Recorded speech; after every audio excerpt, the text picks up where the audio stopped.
Good afternoon and welcome to Hudson Institute's panel on illicit tobacco and the threat to national security. I'm Aparna Pande, Director of Hudson's Initiative on the Future of India and South Asia. Around the globe, illicit economies operate at a staggering scale. According to a report by the United Nations Office on Drugs and Crime, proceeds from illicit economies amount to around 3.6% of global GDP, which equates to over 2.1 trillion US dollars. The scale of this illicit trade has broad national security implications. These illicit networks upset international stability through operations such as trafficking of drugs and humans, migrant smuggling, toxic waste dumping, fraudulent medicine, and the looting of natural resources. From a national security perspective, illicit tobacco, the topic of our discussion today, is part of the broader use of contraband to fund transnational terror groups, organized crime, and drug cartels around the world. A 2017 report of the United States Department of State labeled illicit tobacco trade as a threat to national security. The State Department report noted that illicit tobacco trade subsidizes other forms of illicit trade, including arms, drugs, human trafficking, by strengthening illicit economies. To discuss this critical issue, we have with us two experts who have worked in the field of illicit networks and transnational organized crime for decades, and we are fortunate to have them on our panel today. Ms. Gretchen Peters is a leading authority on the intersection of crime and terrorism, money laundering, and transnational crime. She is Executive Director of the Center on Illicit Networks and Transnational Organized Crime, a strategic intelligence organization that finds hidden criminal networks. She's the well-known author of Seeds of Terror, a groundbreaking book that traced the role opium trade played in the decades of conflict in Afghanistan. Dr. Christopher Corpora is Director for Strategy and Research for IN2 Communications and a regarded expert on global illicit trafficking, transnational organized crime, corruption, and violent extremism. Most recently, he served as Chief of Party for support to the Syrian opposition with the US Department of State's Bureau for Conflict and Stabilization Operations. Dr. Corpora is Adjunct Professor, Shah School of Policy and Government, George Mason University. Thank you, both of you. I would like to request each of you to offer your opening remarks. Ms. Peters, if I may start with you.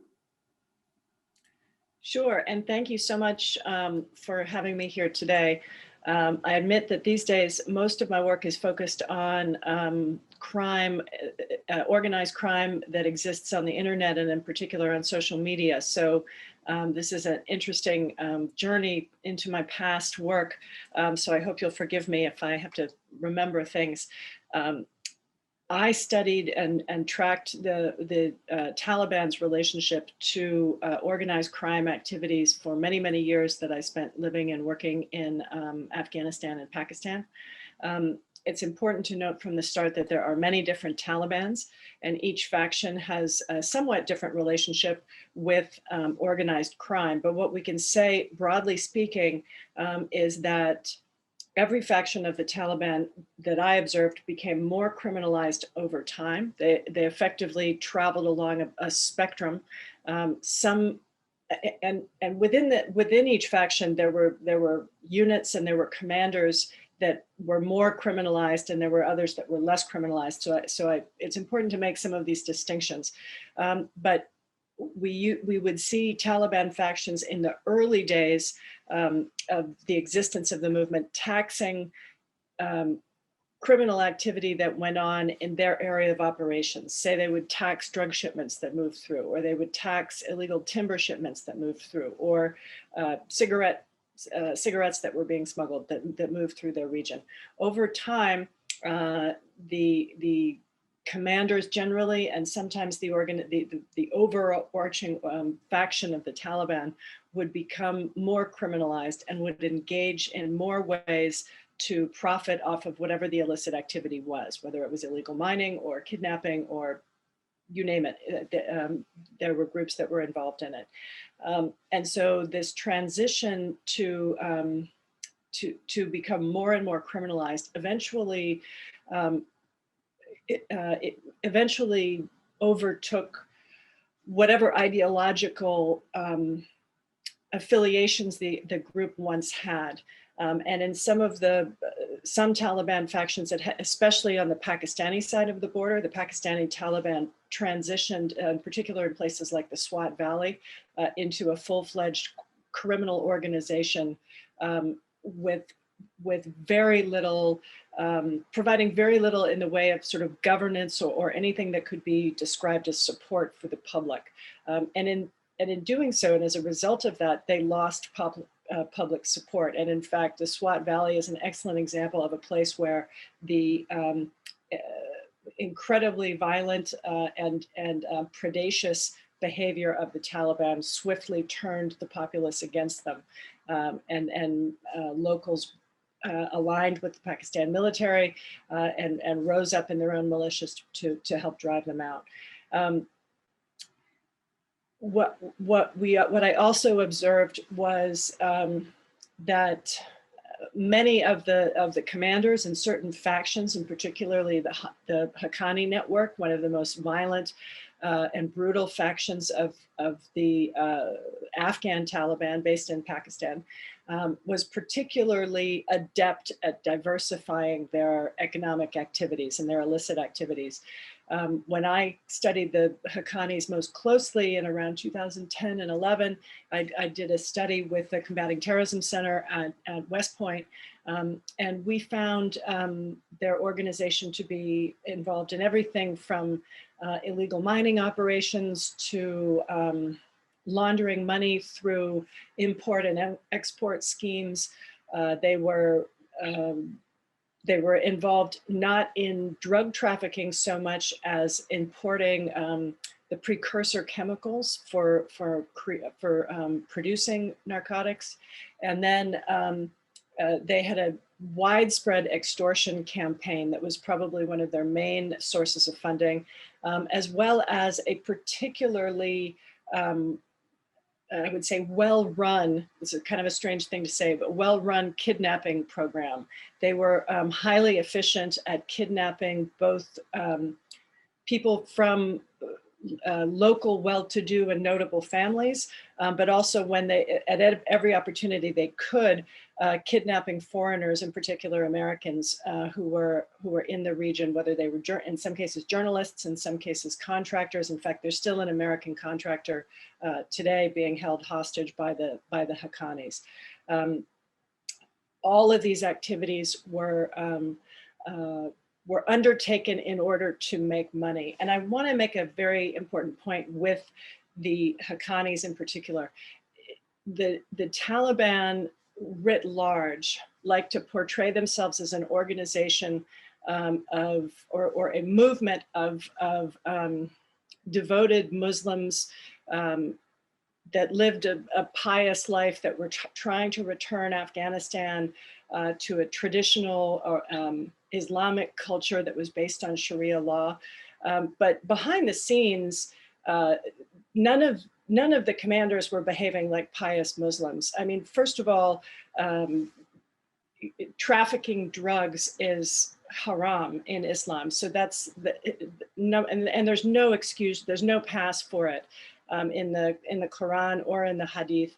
But in addition, I've always thought that the Taliban, the various factions of the Taliban, had a very, very slick marketing campaign of portraying themselves as these pious simpletons who lived in caves. And there was a great story when the New York Times reporter David Rode was kidnapped by the Haqqanis, and he's just one of many examples of someone who was kidnapped by them and held in a fairly middle-class neighborhood in Miram Shah, in a house that had air conditioning and electricity. And when they went to film a proof of life video, they put him in the car, drove him up into the mountains, and put him in a cave. They want us to think that they live in caves, but the reality is, and this was an experience I found over and over and over again as I researched their economic activities and the way that the commanders lived, in particular the way they lived in Pakistan and Dubai, their residences outside of Afghanistan, was very different from the image that they portrayed, and very much tied into a wide range of money-making opportunities, most of them illegal, or at least gray market. Thank you, Ms. Peters. Dr. Corpora? Yeah, thank you, Dr. Pande, and thanks for having me join you today. It's a great conversation, and unfortunately one that's just gone on for for a long time. But important that we continue to discuss it, especially as new ideas emerge and new contexts are sort of, thought up to try to have us get a better handle on what these problems are and how they affect the societies that we observe as well as that we live in, because it's not, even though the type of criminal activity we're talking about here and this type of illicit tobacco trade or illicit tobacco smuggling is sort of focused on conflict regions and at-risk populations, ungoverned or lightly or poorly governed spaces. Fact of the matter remains that it's happening all throughout the United States and the first world as well. And we only look at some of the reports that have come out of the UK over the last 10, 15 years as they've tried to understand their own problems with illicit tobacco and just, sort of the route that's taken very circuitously to be at sometimes up to 50% of the cigarette market in the UK being illicit. Pub packs in the back of the pub as opposed to from the van.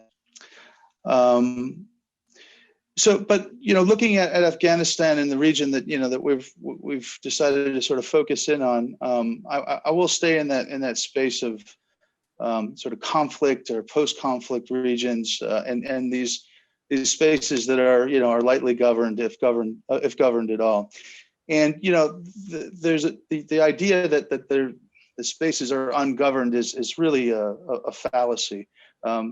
Power comes in some form or another, and often in these types of places, it's just not formal power, or it's the power, the legitimate power is so corrupted that it itself is part of the problem. And I'll walk you through a few cases as we discuss this, certainly, but something again just to keep in mind as we try to frame out what we're discussing here.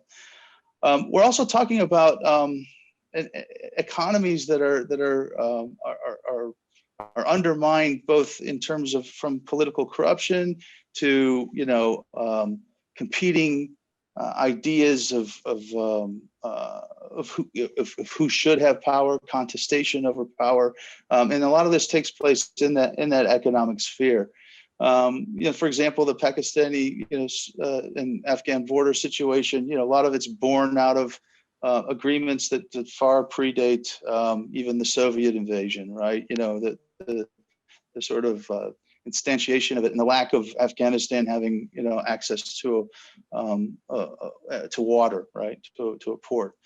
And what comes out of this is a whole new set of informal economic behaviors that seek to benefit from this, from these arrangements. And I think those are sort of the seeds of what we see in Pakistan. The Taliban being one of the newer groups to sort of come on board, even though sort of they've been with us for a while now, newer in the sense of this type of the institutionalization of this type of problem in the region.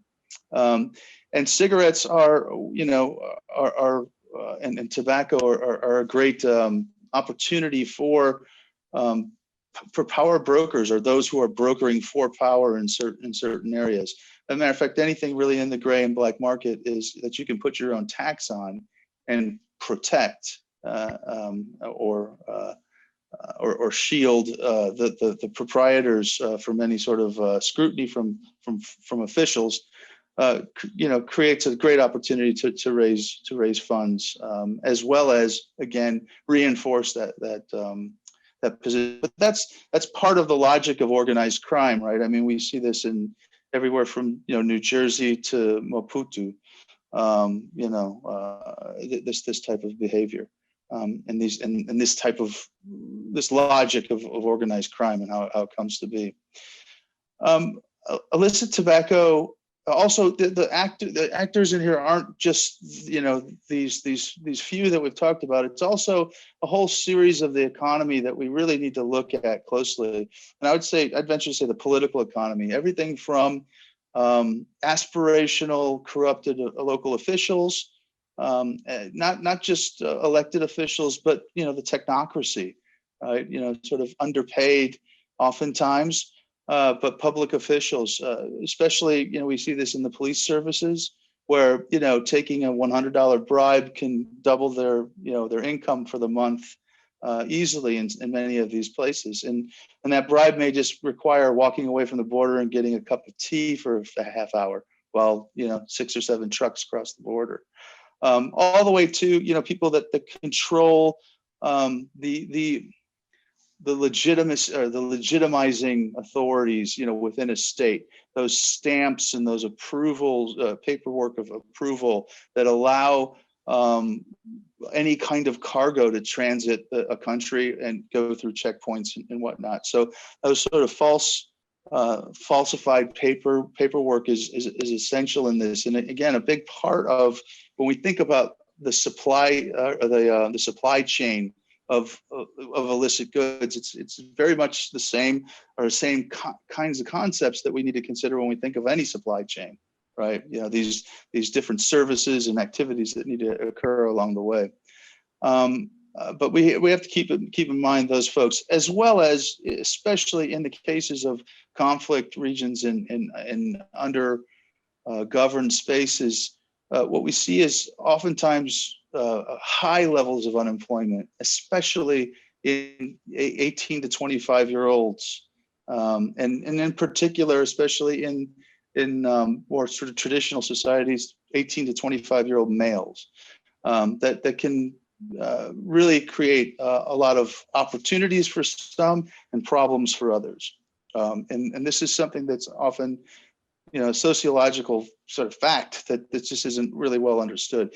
So all of this coming together creates, a space where much of this activity isn't just easy to do, but the way, or one of the ways to actually get by, to provide for your family, and to survive in what's otherwise a fairly chaotic situation.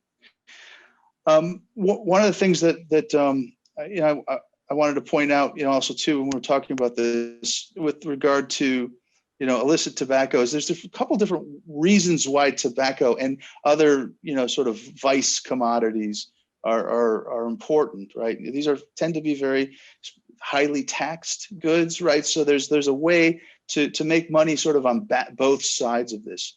Also, tobacco can be rendered fairly easily into either counterfeit cigarettes, or can be worked through the illicit white, as they call them, the illicit white networks, through the famous sort of 5th or 6th shift at the tobacco plant, right?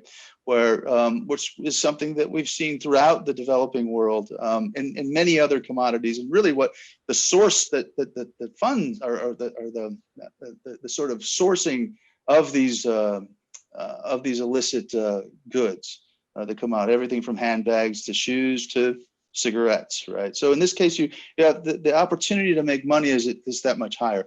It's also largely seen as a victimless type of crime, generally, right? I mean, there's a public health issue, certainly, but it's not fully taken on board across the world in the way that one would hope it would be. It's certainly not in the same way as something like heroin or cocaine, right? Even though arguably just as bad for public health. So there's the sentences and the way that especially local authorities would deal with this when they're brought to the situation is very different than they would deal with weapons or something more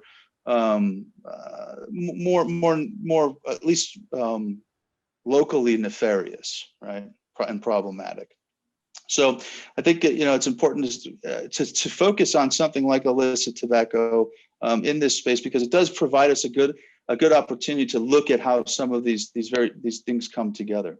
But this is very much the space of what's oftentimes being called sort of hybrid threats or hybrid warfare these days. You know, I think folks, the security experts, like to rebrand these things over time. But it's a maturing of our understanding, really, of what's at stake, and taking into account new technologies and new ways that these you know, in some regards, ancient traditions, right? You know, smuggling is not a new thing, are used to enable more modern types of behavior. And again, political violence isn't necessarily a modern behavior either. Certainly, insurgency or terrorism. You know, these are old practices that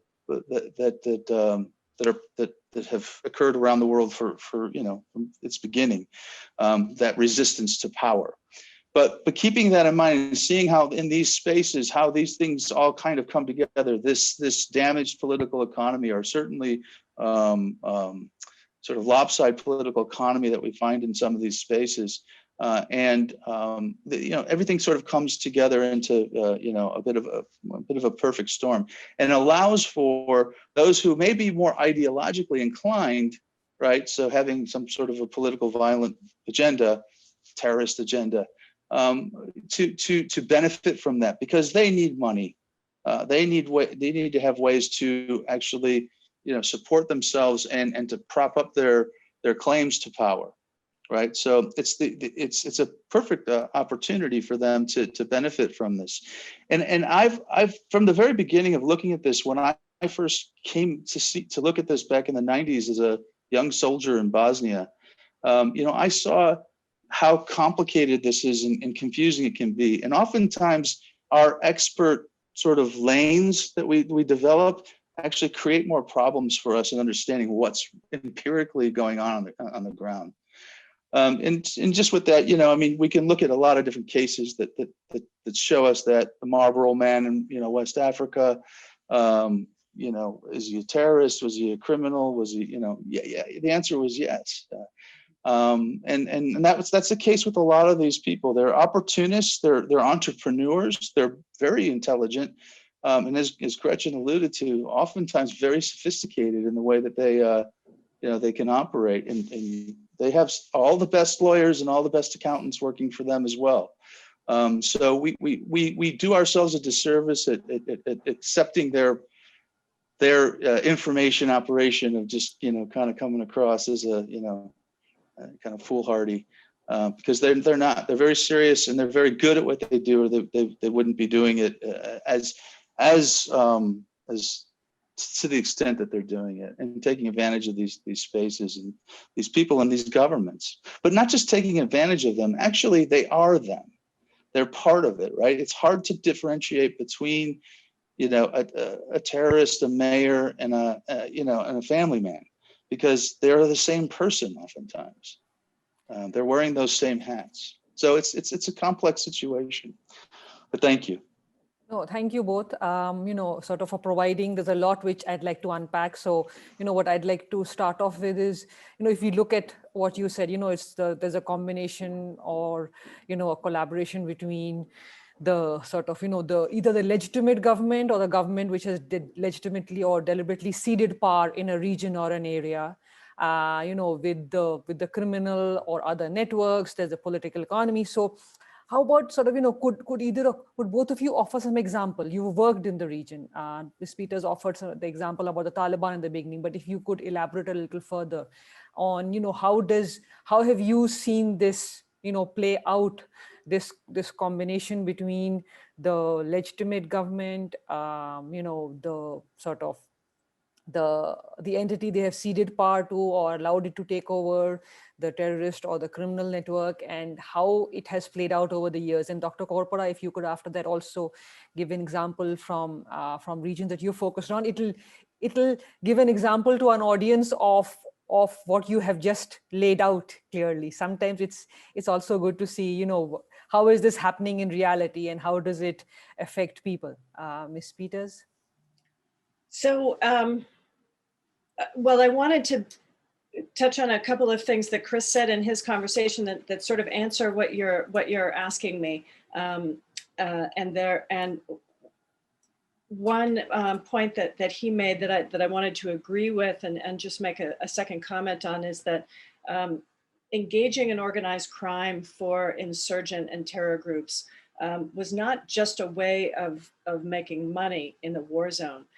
I came to see it as a key aspect of their asymmetric warfare, really, and their strategic plan, because it not only undermined the legitimate economy, it scared off regular investors who might come in and do commercial business in the region. It spread fear and uncertainty. It spread the perception that the government was weak and inefficient, and most of all, corrupt, which was also accurate.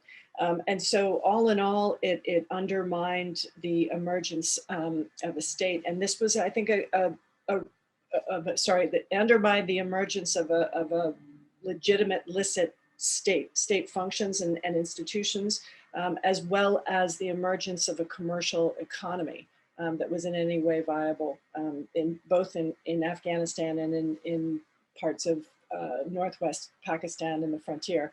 I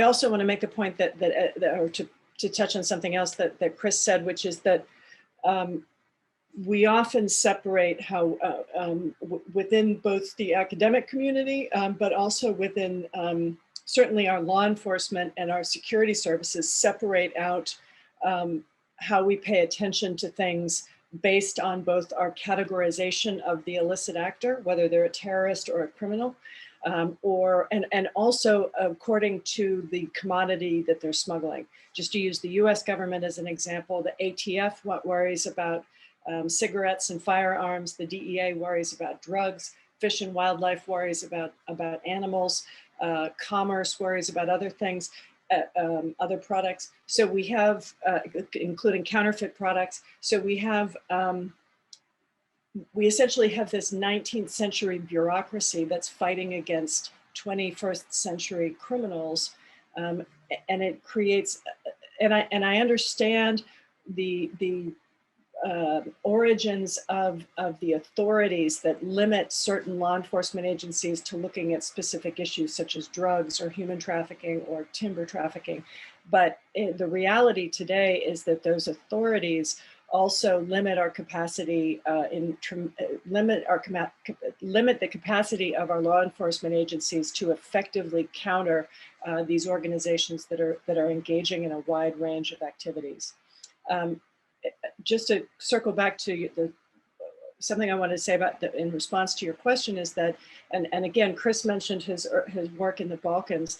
One of the hardest things for me to get my head around as I started studying the Taliban in Afghanistan was the extent to which there would be battlefield commanders, people who were fighting and killing each other by day, whose troops were fighting and killing each other by day on the government side and the insurgent side, but by night they were collaborating to smuggle drugs or timber or something else. And it was actually reading about that same phenomenon in the siege of Sarajevo that helped me to get my head around the fact that it took me a long time to understand that people that were actually killing each other would nonetheless find a way, well, that essentially that the almighty dollar trumped whatever other concerns they had, and they could put their differences aside in order to collaborate on smuggling and trafficking. And I think it has been also interesting to watch within the peace process that's going on now.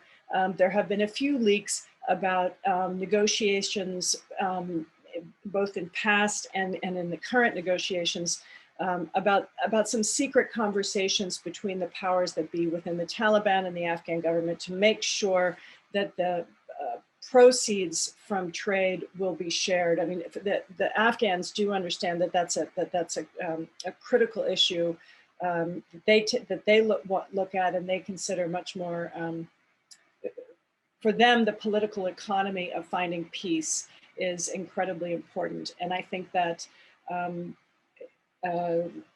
peace negotiators from the United States and from the NATO alliance have been more or less blind to the importance of trade to the regional parties. And I think that that's unfortunate. We have to take into account the fact that Afghanistan is a nation that has always been a place that goods cross through, and the country has always made its income, the bulk of its income, off of that transnational trade of goods, and that's still happening today. And ignoring that as we try and reach a peace settlement for that country is a crazy way to go about trying to make a peace settlement. Thank you very much. Dr. Corpora. Yeah, absolutely, Gretchen. I mean, really good points. And a couple things that just stood out to me, and I'll give you an example, I promise. But this from what Gretchen was talking about there is, I mean, it's there's a reputational side to this as well. There's the ability to provide, right, is in the culture of many of these places. Certainly in the sort of greater Pashto understanding, it's a very gracious culture, and there's an expectation of provision from their leaders, right? And there's an expectation of an exercise of power. So if someone were able to do something in an area that you supposedly controlled, right, or had remit over without you knowing about it, that would be an offense, right? Now it wouldn't necessarily, require a violent reaction, but it could. And depending on the situation. And I think this, as Gretchen was talking, it made me think a little bit about how we sometimes overvalue the role of violence in organized crime and in some of these kinds of activities. I'm not saying it's not violent, and it's oftentimes very, very violent, but violence is used as a means to exact not so much retribution always. That's what we see on TV a lot, but it's really for control, right? And it tends to be often, not always, but often ceremonial, right? It's an example. A bit like the way the Romans used the cross, the crucifixions in their time, right? They didn't crucify every robber on the road; they just a couple of them, and they made sure they put them up there. And there was a sign that said, "This is what happens when you steal on a Roman road," right? And people thought twice before they stole because it was pretty horrendous. Now, of course, I mean, we can look at a lot of places, especially where you have turf wars between different gangs and organizations, where things are much more organized. But in a stable environment for organized crime, right? That's a place where they have leverage over the government. They have control over their territory, as understood within informal discussions, and everything is good there. And those tend to be less violent. Again, as long as you're paying, and as long as you're respectful to their authority. And that's another part of this that I think is really important that we forget about, when we make it too much just about money. Also, too, one of the things that just listening to Gretchen talk about things. I mean, from my own experiences in Afghanistan, albeit from a very different position and perch, one of the things that really stood out to me is, just like she said, as I saw in the Balkans, and again in Afghanistan, and really in any place that I've been over the last 35 years, is that these traditional conflicts and these binomial oppositions that we, especially outsiders, tend to see as universal laws are not necessarily so universal or law-like. And we forget, even in the case of Bosnia or in the case of Afghanistan, people of different from different places or different ethnic backgrounds or different religious persuasions have been at peace longer than they've been at war with one another. But when they go to war, it can be incredibly brutal, because those differences are used by some to reinforce that binomial opposition that doesn't necessarily exist, certainly in day-to-day life, certainly in the course of economics and trade. And that was, it's funny because you reminded me, Gretchen, a joke in Bosnia was, the three sides hate each other by day, but at night they're all pulling into the zone of separation, trading things out of the back of their, out of their cars and drinking beers and, and asking after each other's families, only to, shake hands, give big hugs and go back and the next day start fighting again. And it was, it seems illogical to us or maybe irrational in some ways, but it's actually, it's the way that we see a lot of these things, happen. And arguably, probably not too terribly different than even the US Civil War was at times. But anyhow, I think one of the example I wanted to give you after those sort of 3 points was just looking at Syria and ISIS, maybe updating it a little bit. And of course, ISIS is an issue in Afghanistan as well, and many other places. The BuzzFeed news reporter Mike Giglio did several really good articles on this issue, on how ISIS was using cigarette smuggling to fund its operations, but not just to fund its operations, but to establish its authority. And these were really interesting and excellent articles because it also showed us the trouble with the border with Turkey and the trouble with the border with Iraq, right? And some of the the activities that were going on where you had Turkish lorry drivers transporting these things. They didn't know what was in the back of their truck necessarily, and they didn't care. As long as they were given a packet, they drove across the border, and whatever was on there, they made their stops, they got their signatures, everything was official as far as they were concerned. They never even opened up the back of their trucks, right? Because these were all prearranged activities. And this is the other part of, I think, the sophistication of what we're talking about here oftentimes is that the interesting thing about the supply chain here is that it's a very unaware supply chain. There are only certain points in choke points that I would call in these supply chains where there are people that have more knowledge and awareness of what's going on than any member of it. And that may be true actually for other supply chains. Does the truck driver really know what's in the back of his truck, other than what's on the bill of lading, right? But a great case, really very well documented. But we could see that involvement, as well as and these were in regions obviously ISIS had come and took over, and the regime had essentially walked away from. But it was in the interests actually of the regime to allow ISIS to have a short amount of success. Right. So they came to find that there were actually cigarettes coming from Syria proper, from regime controlled areas of Syria as well. Right. And cigarettes going from ISIS controlled areas into regime controlled areas. Right. And part of the reason the regime wanted this to happen was because it would allow them to say, look what all this Western meddling has gotten us into. You've got this ISIS thing now, and look at all this bad stuff that they're doing. We're not the bad guys, right? It was this continued attempt, and maybe looking more and more successful, unfortunately, to rehabilitate, at least in some ways, not really rehabilitate, but certainly allow for the survival of that regime.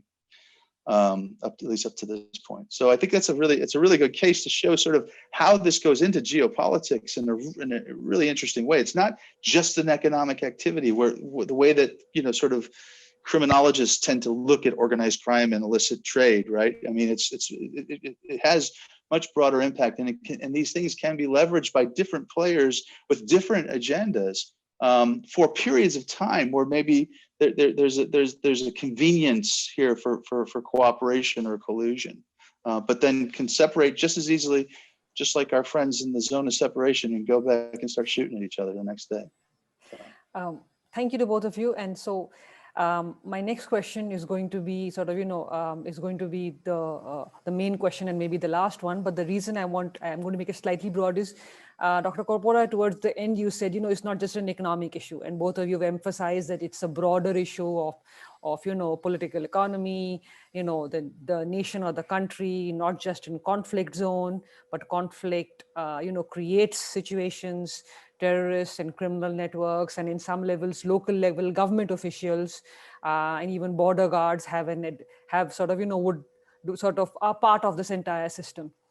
So I guess the question I have for both of you is, you have advised governments, you have advised businesses, you have advised international organizations. We are 2 months into a US administration here, which is planning its policy review of Afghanistan, but also of many other countries. So the question is, considering the fact that Ms. Peters said this is a 19th century problem, we are using 19th century, sort of apparatus to deal with the 21st century, maybe a 22nd century problem, and groups which are using technology maybe better than we are. What would each of you suggest to the US government and to the Afghanistan, Pakistan governments on some things or some policies they should keep in mind, or maybe some things they should avoid doing if they want to tackle this problem? Ms. Peters? Oh, that's a big question. So I guess I would start by saying, with regard to Afghanistan and the peace process, I want to be upfront about the fact that it's not something that I keep across on a day-to-day basis. And I am personally very anti-Taliban and do not think the Taliban should be given an opportunity to come back into power. I do not think the United States or the elected government of Afghanistan should be negotiating with a group that doesn't let girls go to school, that doesn't let women have health care, and that traffics in dangerous narcotics, among other crimes, and kidnapping schemes as well. I'm not saying that the Afghan government doesn't have its fair share of officials who also engage in these activities, but officially anyway, they're at least illegal and they're not encouraged by the leadership. I think one of the tragedies of the peace process and not just the current one, but over the past 20, 30 years, is that the same actors who have shown themselves to be singularly incapable of governing Afghanistan or turning it into a country that even has functioning sewage and electrical systems continue to be offered opportunities to get back into power. My experience living in both Afghanistan and Pakistan is that both countries are majority moderate countries. And I don't understand why we're not talking to Afghanistan's moderate majority instead of these warlords and drug traffickers who have been making the place a mess for decades and decades. So that would be, I guess, one comment that I would make. Second of all, in terms of the US government and our own approach to crime, I think, as with many of our institutions, they need to be almost completely dismantled and rethought up, recreated. So if I were given a magic wand, I would recreate the federal structure that we have for both examining and responding to organized crime. Not exactly, but something more along the lines of the way the UK has a serious crimes agency that can deal with all serious organized crime, as opposed to dividing it up by whatever commodity is in the box. My experience in every single criminal organization that I have studied, whether independently or as an advisor or consultant to a government, every single criminal organization I have looked at has been smuggling multiple commodities. And almost every single investigation I've been part of has been laser focused on just one of those commodities and has therefore left other opportunities to prosecute that criminal network on the table, even though the evidence is sitting there. I think also that we need to revise the laws that we have governing organized crime to take into account many of the contemporary conditions. As Chris has said, and I agree with him 100%, a lot of the things that we're dealing with are not new, but there are multiple features of the global underworld that are unique today thanks to communications, the internet, the reduction in costs in communications and global transport. We also have a phenomenon today where criminals will disperse or place their various activities they will place their activities across a transnational sphere of operations precisely because it makes it harder both for authorities to track them, and it creates all sorts of jurisdictional issues.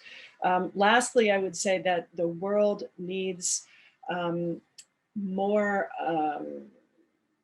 institutions that can support global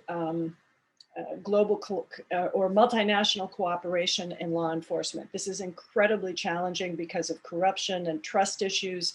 And in my experience working just within the United States government, there's often incredible rivalries between different law enforcement and security agencies within the United States government. And so then when you start bringing a multinational group in, it becomes even more complicated. But it's been my experience also that the smaller teams that get to know each other faster can process, can often get past those positions of distrust relatively quickly, and that if we can task relatively small units, I'm talking about no more than a few dozen people, to go after big networks, we can have a lot more impact against global crime. And that brings me to my last point, which is that our efforts to combat smuggling, whether it's cigarette smuggling or timber or wildlife or drugs, should be network focused, not commodity focused. And if we start to focus on the networks, we will often find that they are far smaller than we think from the outside. A very small group of criminals can cause incredible harm to a city, to a region, sometimes to a whole sort of part of the world, very relatively small network. But it is important to look at that network as opposed to a geographical region. Thank you so much, Ms. Peters. Dr. Corpora. Yeah, I mean, that's beautiful. Absolutely, Gretchen. I agree with everything that you just said.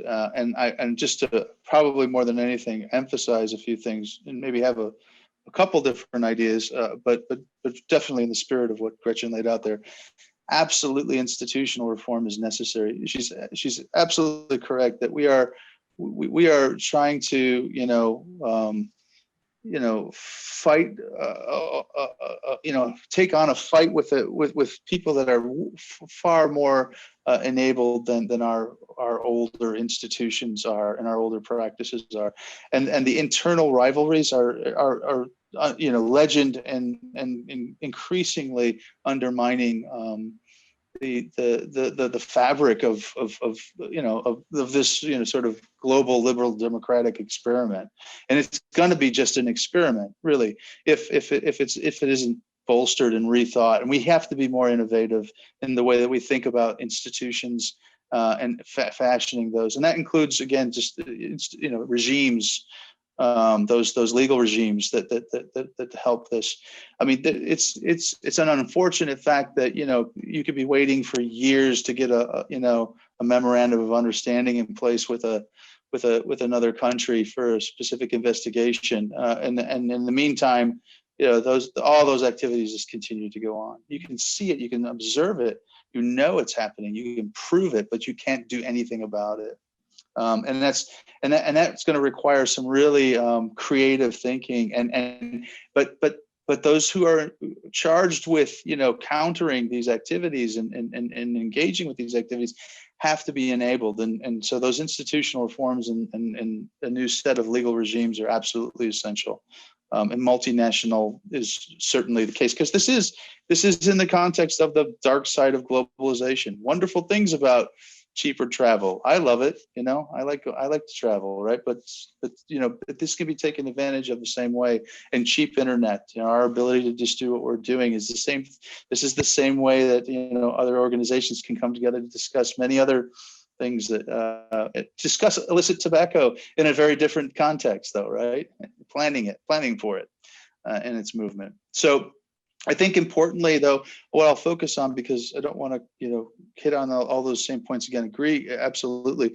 But from an operational level, right, one of the things that we need to do, I mean, we've said this already, is we got to, and Gretchen said it really well, is that, we have to stop thinking about commodities and geographies. We have to start looking at networks. And an old but still really important book that I don't think people really read enough, and it's free through RAND, is Arkila and Ronfeld's Networks and Net Wars. And in particular, that case study of Chiapas. That again, it's an old case study, but it's really telling. And they make this, they definitely make the probably one of the most powerful arguments for exactly what Gretchen described there. And we should really try to enable that more network approach to things. But it's one thing to say we're going to be more networked, and it's another thing to be able to do it. And that's really the problem that we continue to have, is that even law enforcement is talking about networks, but they don't have network tools. They have hierarchical and jurisdictional inhibitions. And the adversary knows this. They take advantage of it. They purposely take advantage of it, just as Gretchen described, using these jurisdictions as impediments to slow and to manage their own, because they're doing their own risk assessment, right? They're a business as well, right? This is another thing we forget. These are not unenlightened people that don't have good educations in many cases, or certainly good entrepreneurial experiences. They know how to do business, and they know how to manage their risks, and they know what and they've really done their homework.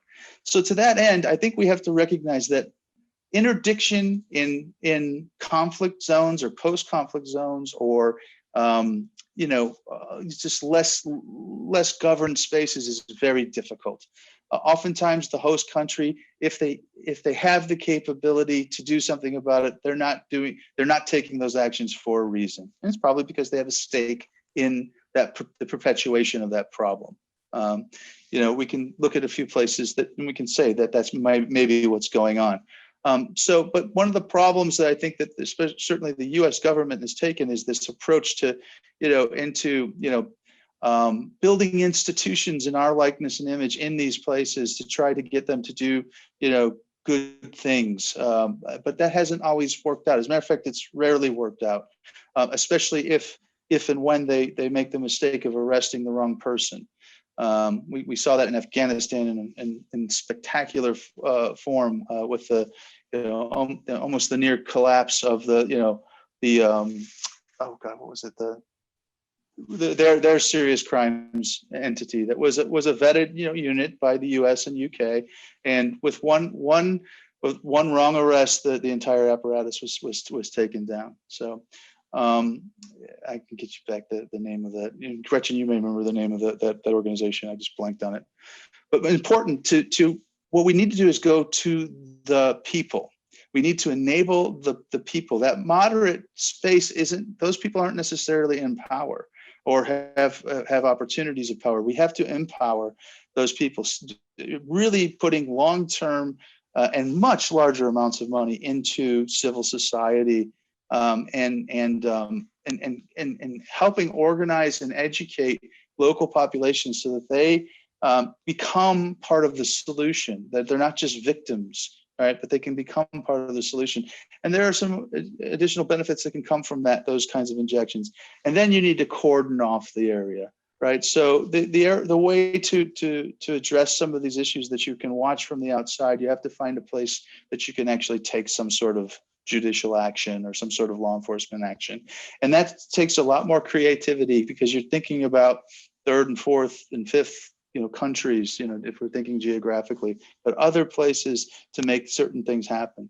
Certainly the anti-money laundering folks have done good work or made good progress in this space, but there's plenty more to do where that comes from. And especially as we move into a money laundering scenario that is no longer really based on the traditional financial system. It's really in that trade-based money laundering space and in real estate and some of these other markets where that's where the real money is being laundered at this point, because game's up, FATF's done its job largely, but it doesn't stop the activity. It just forces them to be creative and to find new ways to secure their profits. And we need to be just as nimble in our approach. So thank you. Any last thoughts that either of you have? Because otherwise, what I would like to say is I'd like to thank both of you for taking out time from your busy schedule. I must say that I have learned a lot today, which I did not know earlier. So I'd like to thank both of you for that. Any final thoughts before we end this program today? I just wanted to say that I believe it was in 2019, the U.S. Government or the Department of Justice sentenced a major Pakistani drug trafficker, Shahbaz Khan, and I believe his son, Gulbaz Khan, was also sentenced in the same year. They were two traffickers that I recall from my time studying the drug trade in Afghanistan, who were also deeply involved in smuggling cigarettes throughout the region. And they were one of the groups that I really learned about the intersection between these sort of black market and gray market trades that were going on. And it was interesting to see it took the US about a decade after I learned about them to finally get through the process and prosecute them, get them extradited. And I believe they're now both serving in federal penitentiaries here. But it was a real eye-opener to me to see how those two trades intersected. Thank you so much. Yeah. Dr. Corpora? Yeah, I think, and that's a really good case to look at, and there are others like it. But short of prosecution, there are so many things that can be done by powerful states that are focused and organized and are willing to take the step forward. And I think this is one of the things that certainly in the most recent past we've seen the U.S. shrinking away from is holding accountable these people, these bad actors, especially publicly exposed persons that can be held accountable. And it's amazing what happens even for those who aren't publicly exposed, but we're pretty sure we know who they are. When you start to turn off, the ability to travel, and certain credit cards and, different things like this, it makes people sad, and sometimes the best way to get to a criminal is to make sure his daughter can't go to London on a shopping spree.